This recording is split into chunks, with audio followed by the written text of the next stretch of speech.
Thank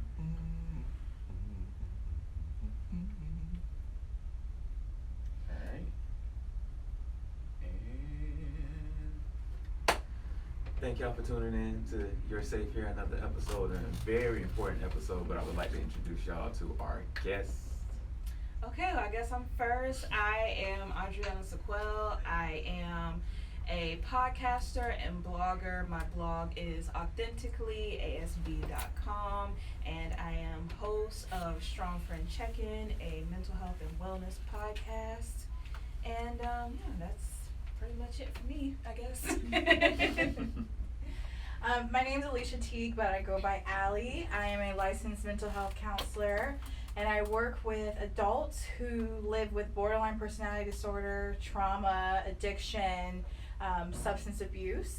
I've been in the field for about 12 years, so I am a huge advocate of mental health. That is what I really want to focus on, and so here I am.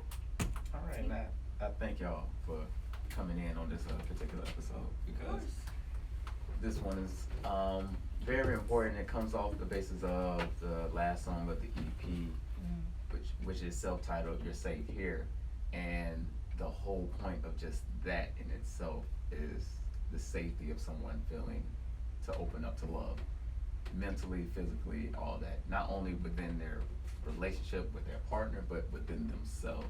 So I would like to start there. How important is it for that partner of yours to create that safety for you?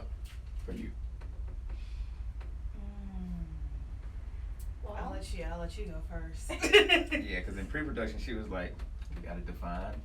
I was going to say that. I was going to say, it first starts off with, what does it mean to be safe? Right? Like, we can talk about it sexually. You want to make sure that you can trust your partner, that they're not going to step out.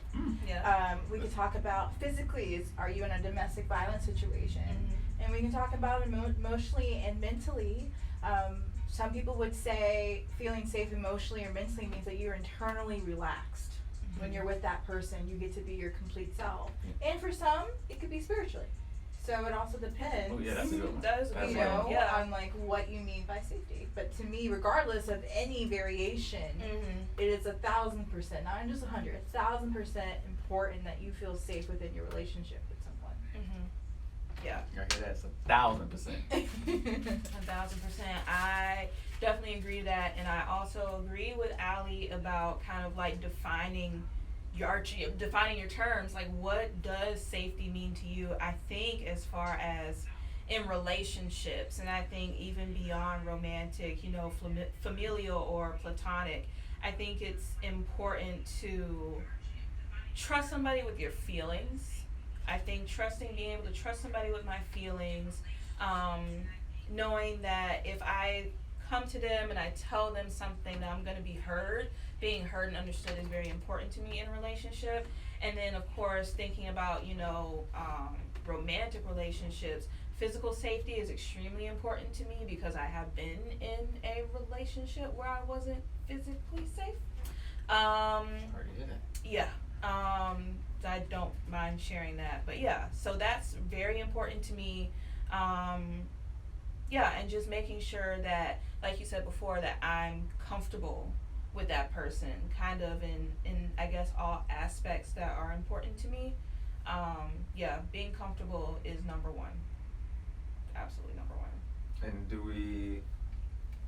we feel like it's important mainly in that responsibility be set on the partner to be able to set that, or do you set that for yourself? Like, the boundaries pretty much be set? I think that, both parties need to set some type of boundary. Both parties have to do that. My boundaries can be different than someone else's, but I think that there needs to be some compatibility with those boundaries, if that makes sense. No, it does.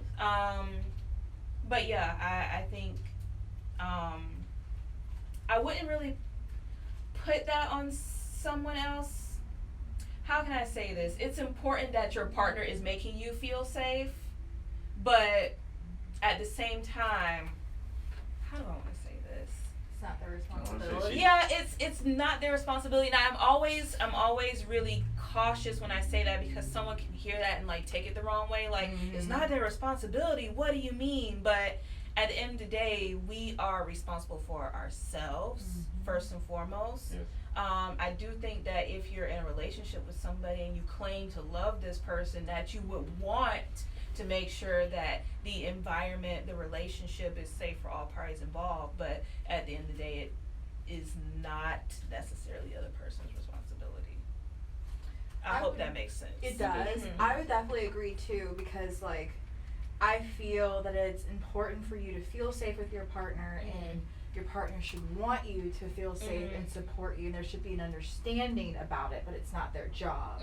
Because in the same token, if I make it my partner's responsibility to make me feel safe completely on to him, then he can also take that away. Yes. That exactly. Yeah. And you don't never want to give anybody that type of power. No.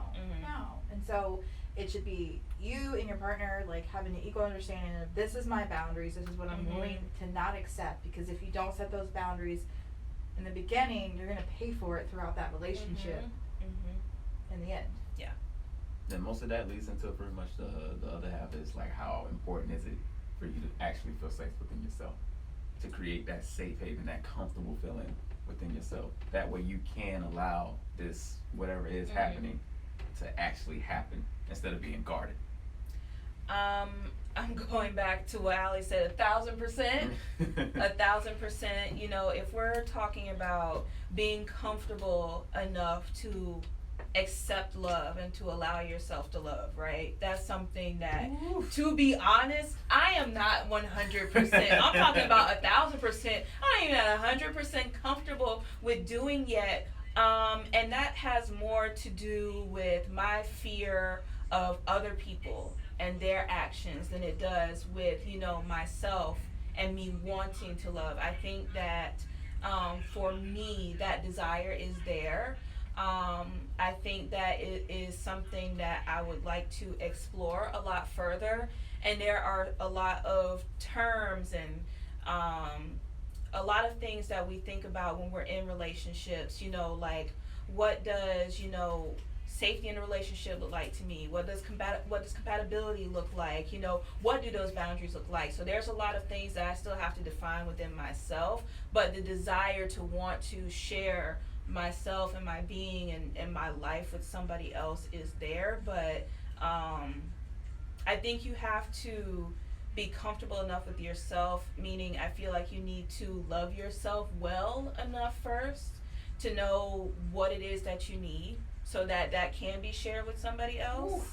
That loving yourself part. Yeah, I think that if you're not at that place yet, and it's hard. Like I think we all talk about loving ourselves and self-love as if that's something that happens overnight. It doesn't. That's a journey. Yeah, that does not happen overnight, and it's taken me years, really. I'm still not all the way there. I'll be Yeah. honest. I'm getting there. Yeah. But it's definitely a Absolutely, it's a journey, and it's not something that, you know, you can just will or force yourself to do.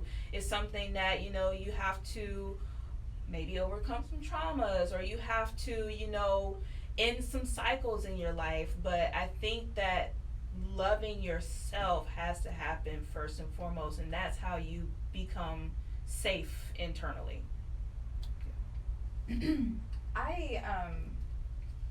I think it's really, really vital that you learn to be safe with yourself, because I'm a firm believer that we teach people how to treat us, right? And so if I don't love myself, if I don't feel safe to be vulnerable with others, how can I expect someone else to do that with me? Yeah. And oftentimes society teaches us, you go to school, maybe you go to college, or you go to the military, you go to work, or whatever, but you're gonna get married and you're gonna have a family, and then you may have kids, and then life is perfect, but it doesn't happen for everybody, especially those of us who are survivors of trauma, right? Like, we don't even know, in some instances, how to feel safe with others, let alone ourselves. And so until we do that work, which I'm going to do a plug, right? Advocate for therapy, right? Like, I think everyone needs to be in therapy, including your therapist, right? Everybody needs that.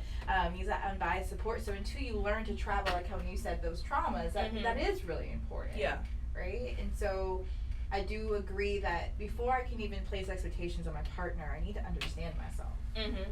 Absolutely. Because if I'm in a relationship and, we all have love languages. Are we familiar with that? Like the love languages, the words of affirmation, physical touch, quality time, gifts, acts of service, right? So my love language is words of affirmation and quality time. Same. So I want you to tell me how awesome I am, and then I want you to hang out with me forever. Yeah. Which isn't always healthy. Yeah, that's wrong. I'm the same. Yeah. But my partner's love language is quality time, right? And acts of service. Likes to do things for me. Yeah. And so if I'm feeling like, dang, you're not telling me how great I am enough, you must not love me, now I don't feel safe. Now I'm going to have contempt. And I'm going to be defensive, and I'm going to criticize, and I'm going to be like, how can you not love me? Versus, let me try to understand the way you love. Ooh. I like that a lot. Yes, round of applause. Yeah, I 100% agree with that. Because I know what it's like to be in a relationship where your love languages are not compatible. And trust me, you're either going to want to work through it, or you're going to end up resenting each other. But yeah, that's what. And guess what happened in my case? But that's what. How do you know they aren't compatible? Because obviously they're not gonna be the same. Y'all two different people, so y'all gonna love two different ways. So what would then make it to be uncompatible? I think it's a little deeper than just uncompatibility. I think it's a lack of willingness to work. Yeah. Right? Again, I'm gonna use my personal experience. Yeah. My partner and him and I, we come from two different sides of the tracks. Yeah. We see the world two totally different ways. And, we're taught that that's wrong. Yeah. Right? Like, okay, opposites attract, but they don't stay together. Lies. They do stay together if they're willing to do the work and understand and communicate. We have a society that is full of passive aggressive communication, which is sarcasm. Right? Like, no, it didn't really bother me. Yes, it did. Yeah. Right? It totally did. I feel attacked. But I love being attacked right now. We need to learn to feel assertive. Like, hey, I really don't appreciate when you do this, because it makes me feel like blah, blah, blah. Like, when I'm trying to communicate something with a friend, a family, a partner, whoever, and I start to say, you always wear, I'm just going to use your shirt, you always wear a striped shirt, you're going to be like, I feel attacked, right? Versus, I noticed that you like to wear striped shirts. Can you tell me more about that? Yeah. Now you're ready to elaborate, and you're able to receive, because those are I messages. Words have meaning. People. Words are powerful. Words are powerful. Yes. And then, words need to match your actions, but I really look for patterns. Thank you. Because, like, for me, words are really important. I'm a writer on the side. Like, I'm a therapist. Like, I'm listening to words. I'm hearing actions, but I am focusing on patterns. Yes, ma'am. Patterns will tell you every time. And going back to what you were saying about wanting to do the work. So like I just said, my ex and I had completely opposite love languages. If I can remember correctly, because we literally sat down and took the test. There's a test that you guys can take at home if you want to do that with your partners. And he and I did it. And mine was, I think my top two that were tied were words of affirmation and acts of service, and then right underneath that, was quality time, then gifts, and physical touch was the very last one. So my bottom, physical touch, was his top, and my top was his bottom. So literally reversed. And as I stated previously, it wasn't a good relationship. There were several different forms of abuse involved. So we were trying to make it past that, but you can't really move in my experience. I guess I'll say it's in my experience, you can't really move past abuse. So, trying to deal with that, and then trying to have some normal relationship, it wasn't gonna happen. So we weren't willing to do the work because we were disgusted with each other, really. And there would be a lot of conversation we would have, going back to communication. We would try to communicate. I know that people watching this are like, your relationship sounds dysfunctional. It was. we would try to communicate and try to, speak each other's languages, but because in the very, very back of our head and deep down in our hearts, we were fed up with each other, so we just did not want to do the work. When you were fed up and you were at that point where, look, I'm at that. I'm there. I'm over with. Yeah. There's nothing you're gonna be able to do to convince yourself. Yeah. You'll try to trick yourself into something like, oh, okay, we can communicate. Maybe it'll work. But then it's like, nah. Subconsciously, you don't want it to work because you're done. Yeah. Did not want it to really work, and I could tell from both sides. I know exactly what I'm feeling, but I could sense it from him as well because patterns. We'll have these conversations. We'll sit down. We'll talk about this in depth. We'll both do well for maybe a few weeks or so, then the breakdown comes again, and it's always this cycle. So that let me know that none of us really want to dedicate ourselves to doing the work to speak each other's language. And the thing about it is, I feel like had it been a different relationship with a different person, somewhere that I felt safe, I would have done it. Because I think, even now thinking about, what he was asking for, as far as physical touch or what it meant to him to make him feel loved, it was nothing that I couldn't do. It was nothing that I couldn't do. He wasn't asking for anything impossible. I just didn't want to do it for him. Yeah. Damn. I relate to that too, like being in a relationship where, honestly, at that point, I didn't even know what my love language was. With my ex-fiance, I was 19 when we met, and we ended things when I had just turned 24, and he was a by-the-book narcissist, not like how people misuse the word. Yeah. He actually cared about power and status and would lie about it. That's what a narcissist is that all they care about is power and status and control. Yeah. And they use people to get to that, and that is what he did. And because I had not dealt with my traumas, I did not know who I was. I did not feel safe within myself. I allowed him to take control. He took the power over me. I hate short hair on me. It looks bomb on other women. Thank looks you. bomb on you, baby. But on me, I hated it. But I cut it for 4 years to make him happy. He picked out my clothes. Wow. He manipulated me to dislike some of my family members, all for the sake of love, because I felt like he was out of my league. I felt like I wasn't good enough for him. So if I did everything he wanted me to do, then we could work out. And instead, just to find out. Yeah. He ended the relationship 6 months before our wedding and was cheating on me the whole time. Wow. Damn. Wow. Shit, I wasn't expecting it to turn like that. Yeah. So if we give, that was a perfect example of how I gave him all the responsibility to make me feel safe. When the responsibility should have been within yourself. It should and have say, been, you I know should what? have those boundaries. I'm not, this ain't gonna work because I'm not happy because I'm seeing what you're doing. I'm aware of what you're doing. And with your situation as well, and you say you was dealing with abuse, whatever form of abuse that was, how long was that abuse going on for before you finally was like, you know what, hey, this. So y'all want a story? Y'all want story time? Okay, I'm gonna just put it out You're there. safe here. Yeah, well, I'm safe here, so I'm gonna tell it. Well, to answer your question, this was actually our second go around with each other, and it ended exactly like the first time in abuse. When I say abuse, what I mean is some physical, not always, but definitely verbal and mental. And the first time we were together, we were in college together, and I would say it took a while for me to, first of all, when I was in college, we were together when I was around 19, and the things that I know about myself now and the things that I know about people and how to relate to them, I didn't know that then. I was just a kid, really. They say you're an adult at 18, but that's just simply not true. Oh, hell no. So a lot of things, looking back at it, the abuse did start fairly early, verbally, right? He just had a tone and a way with me, and not just me, with other people, honestly, that was just very harsh and brash, and he didn't really have any problem with it. I was the one who had the issue with it. So that did start early on.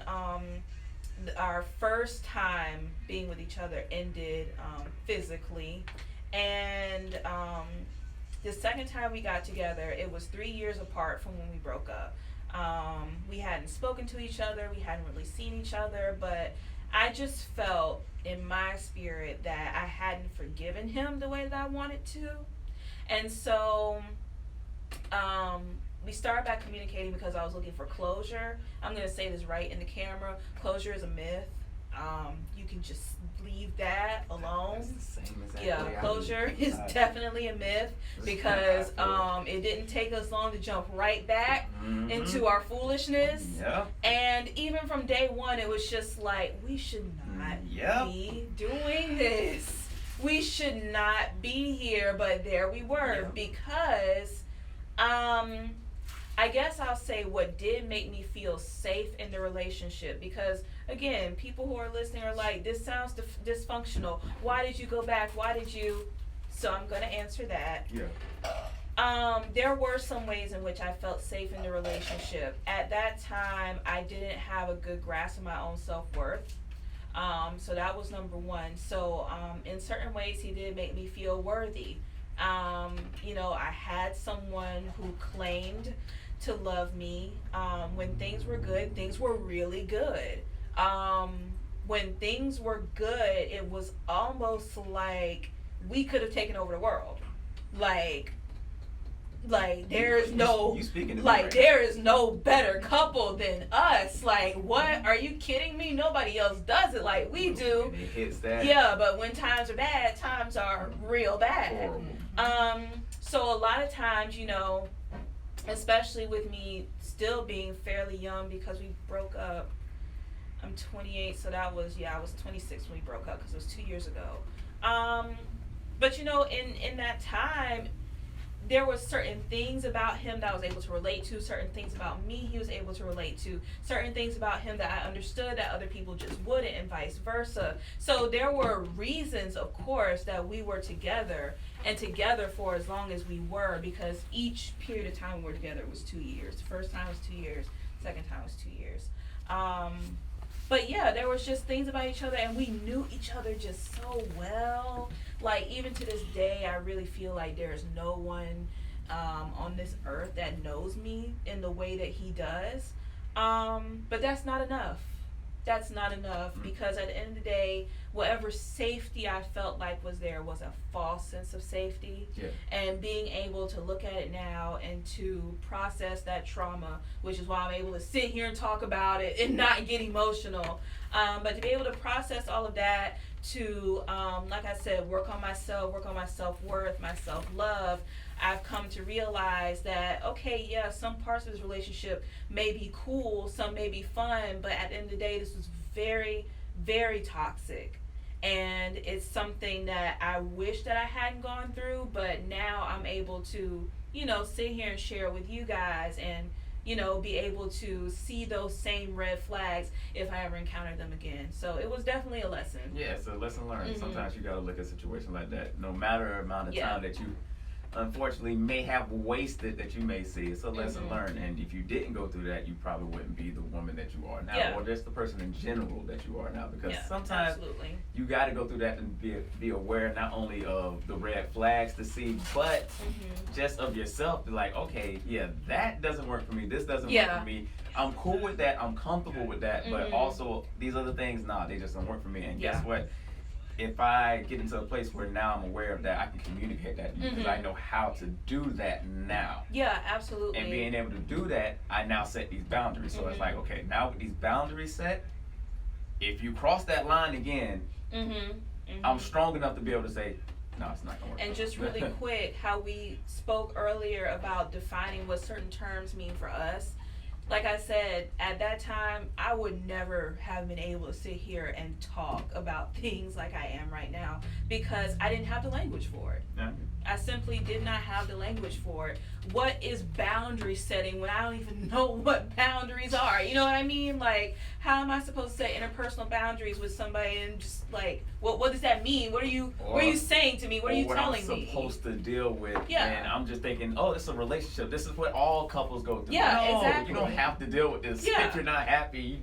You do not have to stay if you're not happy, no matter what it is at the end of the day. Yeah, absolutely. And I first off wanted to thank you for being vulnerable with us. Thank you. Thank you. I appreciate that. And I wanted to touch base on what you said about closure as a myth. I think it's misunderstood because closure exists, and I would equate it to forgiveness. But unfortunately, how about this? Tell me, what do you think is forgiveness? Oh, I don't like that question. I don't like that one. Now I was able to answer everything else that y'all threw at me, but I don't like that one because, to be honest with you, and the reason why I say I don't like it, is because that's something that I'm still figuring out. Forgiveness is something that I struggle with, like, heavily. I think I struggle with it more when it comes to just in terms of myself. That's the hardest one. Yeah. Forgiveness can be defined as letting go of the story you tell yourself about that person, place, or thing in a way of that it doesn't take over you anymore, right? And it does not require the other person. So when my ex dumped me 6 months before our wedding, a little extra tidbit, it was the day after I paid for my wedding dress. Okay. So I was a complete wreck. Depression hit me, right? Like low self-esteem, question everything. Took me 2 years of therapy to get through it. I haven't seen this man in 8 years, and I've forgiven him. He doesn't, I mean, if he's watching, he knows. But he doesn't know that I've forgiven him because it didn't require his presence, his word, nothing. I stopped letting that story about our relationship ending define me. I forgave him for being the man for not being the man that I wanted him to be, versus me accepting him for what he was showing me. Again, back to patterns. Right? He didn't cheat on me just once. He cheated on me multiple times, but I accepted it because I didn't feel safe within myself. I didn't love myself. He showed me how he would lie. I had family members that would prove me wrong and say, like, and he would lie about the craziest things. Like, for example, he has family members who are legit a part of, like, celebrity life. Like, 2 of his cousins are in Fantasia's band. Like, legit stuff, but he would say it was him. Like, he wrote a song, or he did things, right? So, of course, my family's gonna, like, Google it, investigate, and they're like, Alicia lied. And I'm like, y'all are lying. You convinced me, right? And so, when I look back on that relationship, it taught me a lot. It taught me that people are never who we think they are, and neither are we. That's true. Ooh, yeah, that is true. I really like what you said about letting go of the story, and it's so funny that you use those exact words, because one of my podcasts I absolutely adore, it's called The Friend Zone, and they literally had an episode about that, about letting go of certain stories in your life, because once you're able to let go of that story, you're also able to let go of that trauma. So like you said, you know, forgiveness for you means just you are forgiving that person. It doesn't require a conversation with them. They don't have to know about it, but you just know in your mind that you're free from that situation. I think for me, I will agree with that, and I would say it's the same, but as well as I'm able to sit here and talk about this situation, I don't think I've completely forgiven that person, and I'll say that's because I just, and this might sound silly, maybe not, but I just wanted better for them, if that makes sense. But that's not up to me. That's not up to me. That's up to them. And, you know, I think all of the things that he did to me, like that I probably have forgiven, but it's just like I said, you know, I know him better than probably anybody on the planet, and I just know in my mind what could be or what could have been, but that's not up to me. And I think that's the part that I have to accept, is that that's not up to me. And, you know, with closure and forgiveness, since I consider those goes hand in hand, it's not an overnight process. Yeah. Like, you have the right to recognize, like, okay, I can forgive what he did, but gosh dang, his potential was so great. Why did he throw that away? I think it sounds like you're more mad at his potential than what he showed you who he was. Yeah, absolutely. Yeah, I would totally agree with that. I definitely relate to that. And oftentimes when we are, you know, and we've talked before, we're survivors of trauma, the first thing we look for is the good in people, because everybody around us have hurt us in the past. Mhm. Someone's hurt us. Yeah. That's what We're trauma's human. about, We're right? naturally gonna look for the Like, good. so, and sometimes we can Yeah. fall in love with the potential and not the reality of who Mhm. someone is. Mhm. And then, goes back to forgiveness of self, we start blaming ourselves for that. Dang it, Yep. why didn't I listen to my family? Why did I stay so long? Why Mhm. did it, versus, what was this lesson from this? Yeah. And that's the one I had to learn. What was the lesson that was supposed to be taught here? Because Mhm. if I don't see the lesson I'm supposed to learn, I'm doomed just to repeat it. Exactly. Mhm. That's what the whole quote about, the definition of insanity is doing the same thing over and over, expecting a different result, right? So you're gonna, maybe you get into that relationship, if Mhm. you don't figure out the lesson that you need to like completely heal and understand, Mhm. you're gonna pick another partner. Absolutely. Yep. Mhm. And so, because of that, that's when I actually, I'm not gonna say it was strictly because of him. There was just a lot going on up here, 2 years ago. But I did start seeing my therapist, and it's been 2+ years now. And when I first got there regarding that situation, that's what was happening. I was blaming myself a lot because, again, this was my second go around with this individual. And it's like it ended the Same exact. way. When I tell you Mhm. the scene, when I think about from the first time to the second time in my head, is literally parallels. Like, if it was a movie, that might be like an award-winning scene. And I can just imagine the anger just within Yeah, yourself. Like, because it's just like, I you allowed that to knew happen. this. Yeah, and it's just like, how you were asking me earlier, were there any signs? Like, yeah, they were all there, and I ignored every red flag, red, crimson, burgundy, whatever shade of red they were, I ignored them all. It goes to what she was saying. Yeah. You just want to see the good. You Yeah. see the good in somebody. Because, again, when things were good, I saw that good, and I knew what it could be, but it took me a lot of time to stop blaming myself.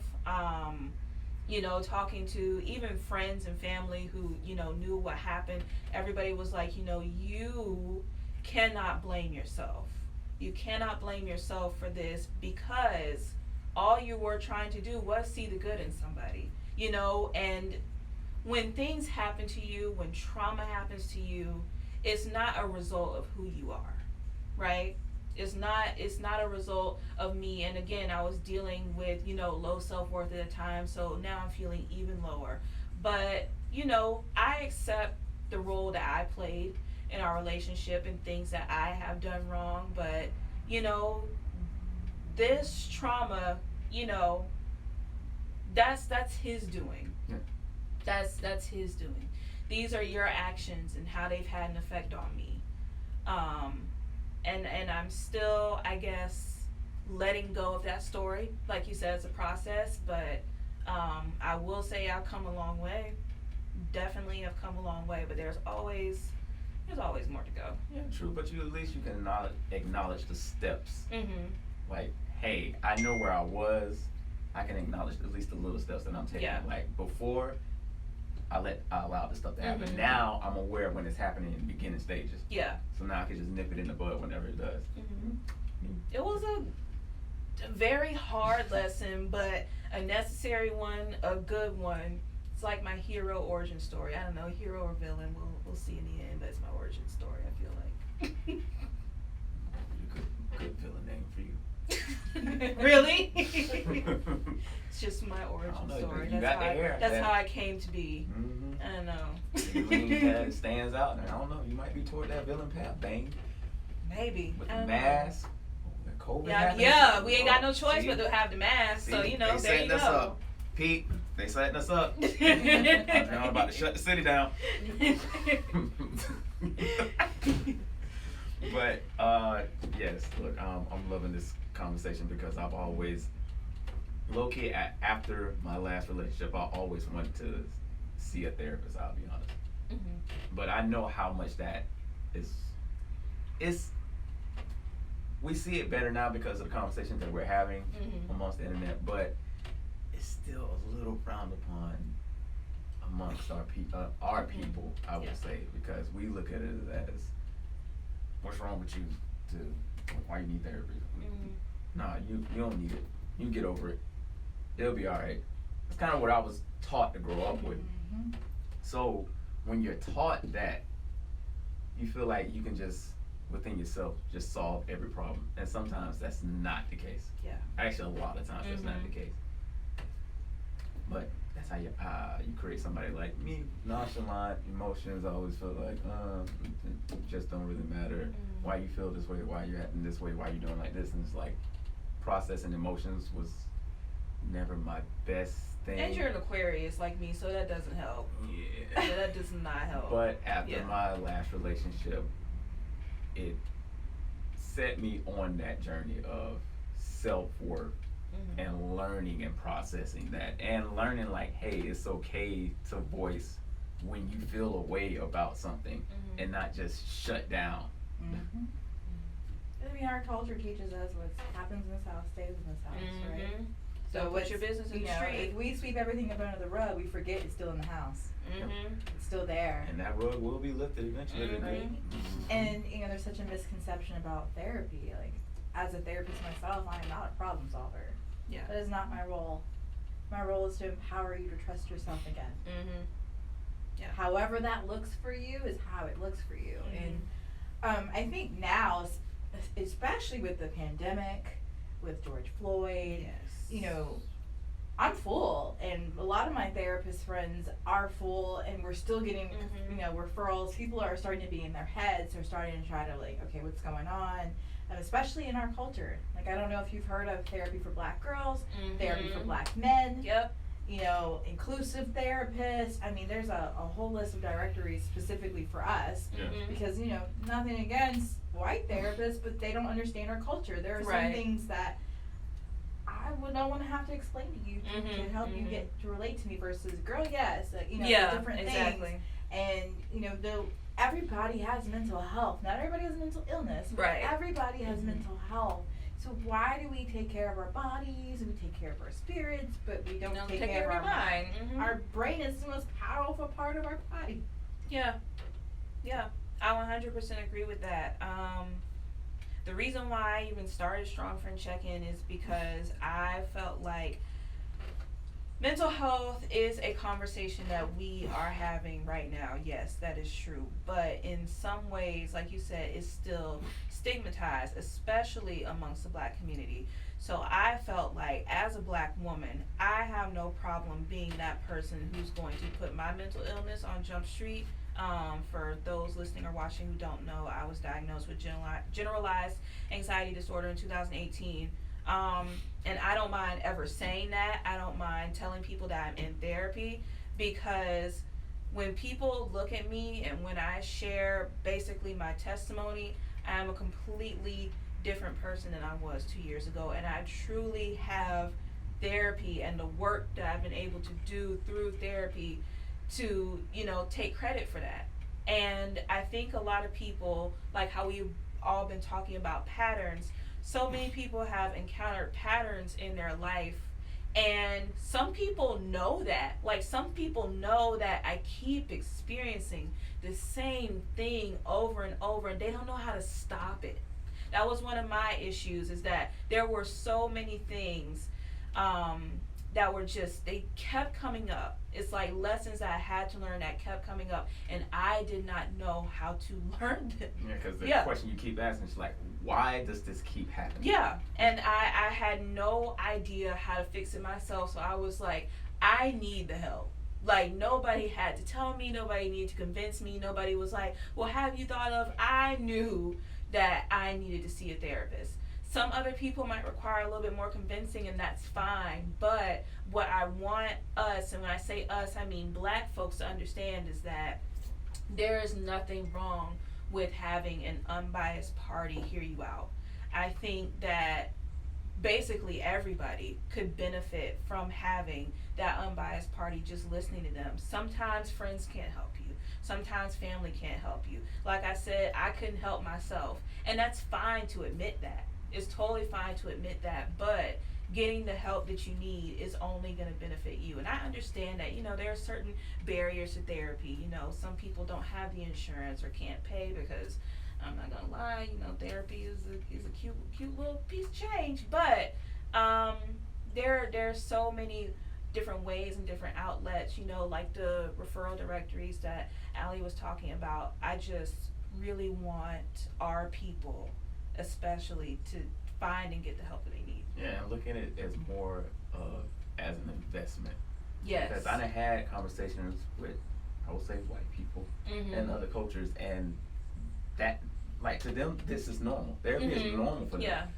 Like, it's teenagers much younger who their parents put them in therapy and they pay for it. Why? Because, hey, maybe I can't solve this issue that you're struggling with, but I can get somebody, I can pay somebody to be able to help you with. So guess what? In your adulthood, you're fine. Whereas with us, deal with it. You'll be all right. And that's just what we're taught. And you kind of see the difference in the mind frame when we go out to the world and when they go out to the world. They're more prepared for it. Yeah. That's that generational trauma. I was just about to go There's there. a song by, I don't know if you guys know Fora. I don't. He's like in the black range, like the same type of category. But I can't remember the name of the song right now. It just came out. But there's these lines, and the gist of it, I'm not going to murder the lines. So the gist of it is, you know, my pain came from what someone else taught me. So are they responsible for my pain? Right? Like if I grew up with, and I did not grow up with this way, but if I grew up with a mother who believed the world was evil, and that we're going to use racism, that white people are evil, and that we need to keep everything in the house, and that you need to not ask for help, and all these things, how am I going to grow? What am I going to do? I'm going to think the same way. Like how you said, other cultures normalize therapy, we stigmatize it. Yeah. And so that's how this trauma comes, you know, the cycles. We only learn what we're taught. Exactly. Like school is just memorization. I'm for education, of course, but at the end of the day, school doesn't teach us to think, it teaches us to memorize. So where did we learn that from? Yeah. And that trauma is, like you said, is passed on because it was just taught to us. As black people just being in this country alone, it was taught to us from everything we have went through in this country alone. Still go through. Yeah, so it's like, when you say with your mom, she learned that from her grandparents. And then their grandparents probably taught them because they learned that. But you gotta think, during their time, segregation was still going on. So you can't blame them for looking at like, hey, don't trust that white man. Don't trust them. And then, I mean, we can really go into the Jim Crow law, the war on drugs. I mean, we can really get into it, but you know, that we say that for another time. But you can't, like that. Of course, that trauma gonna keep being passed on because of everything that's been taught to us. And I had a conversation with somebody today, and I'm like, why is it up to our generation to break all the cycles? Woo, that one hit me right here. That's heavy. That hit me right here. Because these Gen Zs, man. I have 10 nieces and nephews, and they're all Gen Zs. So it's like so much a responsibility to like. It seems like to fall on us because we're starting to become aware of all this stuff.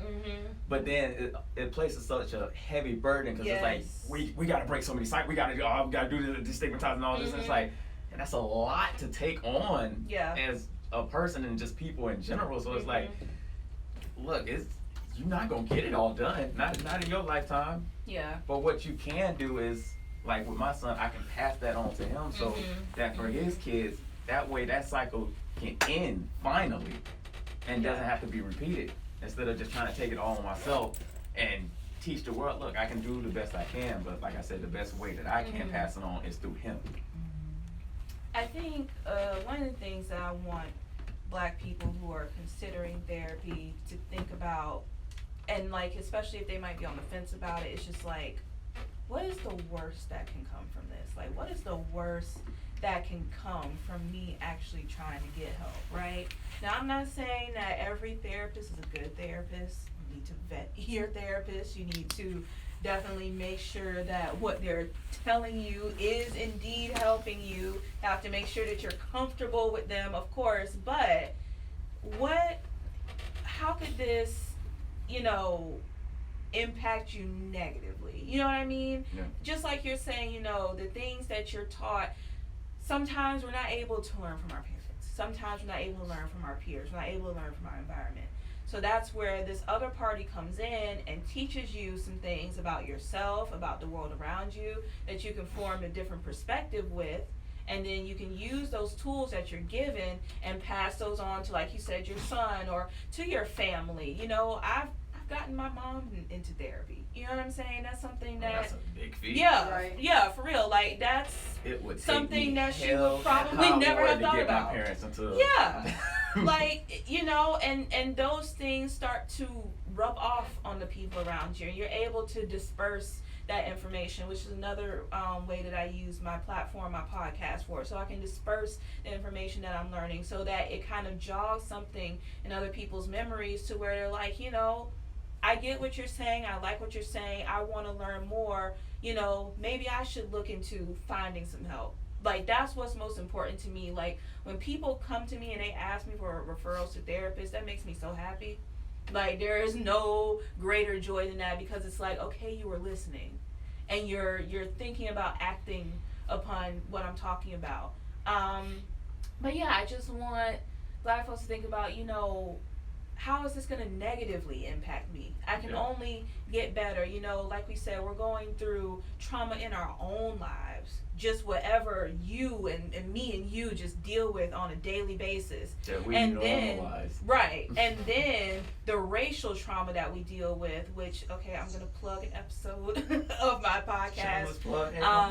Yeah, I actually need to upload this episode, but you can catch the actual video on MPN's YouTube channel. I actually did an episode for Fly Socks and Tees that we had. What was that, last month? Was that last month, Pete? Because what is time anymore? I don't even know, but I think it was last month that I did with up and coming therapist. She's still in school. Her name's Maya, and Dr. Jeffrey Ann Wilder, and we talked about racial trauma. Oh yeah. Oh, okay. Yeah, I did it with the two of them, and we talked through racial trauma. So, you know, the stuff that's already embedded in our DNAs that we've just gone through generations and generations of just transmitting to each other, and we have to unload all of that at some point. You know, we have to unburden ourselves. Like you said, even just the thought of trying to, you know, crush every generational curse, and it's just so much. I just want our people to be able to unburden themselves, and I think that therapy is one of the very best ways. And also remember that it's not like our society is instant gratification. Because it's going to take time if you do it. After 15 minutes, our attention span has changed to something else. That's not how it works in therapy. No, it is not. Because first off, like you said, you have to vet that therapist, make sure that you two are a good fit. Because it could be a great therapist, and you guys are a horrible fit. Right. And that sometimes turns people away from therapy completely versus maybe this therapist wasn't for me. Yeah. Let me keep doing the work, which you said you've been doing. You know, therapy is not just laying on someone's couch, dropping off all your problems and then leaving away. Like that. I mean, good therapy isn't that right. way. Yeah, let's let's say I'm about that. to say now, if you're just trying to make their pockets fat, because right. they're getting paid. So. Right. Yeah. But good therapy is going to challenge you and reframe your mind and help you process how our thoughts and our feelings and our behaviors are all connected. Like if I'm angry, it's gonna show in my I don't have a poker face, it's gonna show in my face. I'm gonna be tense, and I'm gonna have that negative, angry energy around me. And now you might feel a little angry because I'm angry. We don't think about that, like how our emotions and all that in play. So it starts with like being willing to do the work versus let me put a Band-Aid on a gushing wound and hope I heal. Ooh. Yep.